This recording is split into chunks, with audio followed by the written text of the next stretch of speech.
ஹராம் என்று எடுத்து சொல்லிவிட்டு தான் வந்தோம். ஆனால் நாங்கள் ஏற்கனவே பணம் கட்டிவிட்டோம் என்று அடுத்த நாள் சீரும் சிறப்புமாக இவர்கள் நிகழ்ச்சியை நடத்தி இருக்கிறார்கள். இந்த உலகமே நம்மை எதிர்ப்பு காட்டினாலும் எதிர்த்து நிற்பதாக இருந்தாலும் அல்லாஹ் நம்மோடு இருக்கிறான் என்ற நம்பிக்கை தான் ஒரு மூமினுடைய நம்பிக்கை. என்ன நடந்தாலும் சரி ஹராமுக்கு துணை போக மாட்டோம் என்பதுதான் ஒரு மூமினுடைய செயல்பாடு. எனவே மேடையில பேக்டிராப்ல அந்த படத்தை மறைச்சிட்டு உட்காந்து பேசிட்டு வந்தோம். இஸ்லாம் என்று போட்டுவிட்டால் மட்டும் இங்கு பாட்டு கச்சேரிகள் எல்லாம் ஒருபோதும் ஹலாலாக ஆக முடியாது. எப்படி ஆக முடியும்? சேலை கட்டி கொண்டு வருவது ஹலாலா?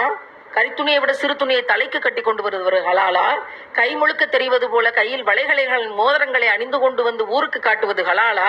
என்னுடைய கை மேலே இருக்கிற பகுதிக்கு கூட அலங்காரம் தேவை என்று மேல் கைக்கு கூட மருதாணிகளையும் கோன் மெகந்திகளையும் அப்பிக்கொண்டு வருவது ஹலாலா? எது ஹலால்? லிப்ஸ்டிக்குகள் ஹலாலா? நீங்கள் முகத்தில் பூசி இருக்கிற வண்ண பூச்சிகள், பெயிண்ட் அடிக்கிற மாதிரி முகத்துக்கு பெயிண்ட் அடிச்சுட்டு வரக்கூடிய விடயங்கள் ஹலாலா? எது ஹலால்? சினிமா பாட்டை பின்னால் பாடிக்கொண்டு வீடியோக்களை போட்டுக்கொண்டு இருப்பது ஹலாலா? குறுக்கு சிறுத்தவளே என்று எதையெல்லாம் இஸ்லாம் ஹராமாக்கி இருக்கிறதோ அவற்றை பாடல் வரிகளாக்கிய சினிமா இசையை கையிலே எடுத்து அதில் நாங்கள் உயிரினும் மேலாக நேசிக்கும் முத்தம் நபிகள் நாயகம் ஸல்லல்லாஹு அலைஹி வஸல்லம் அவர்களை பற்றி பாடல் எழுதி அதை நீங்கள்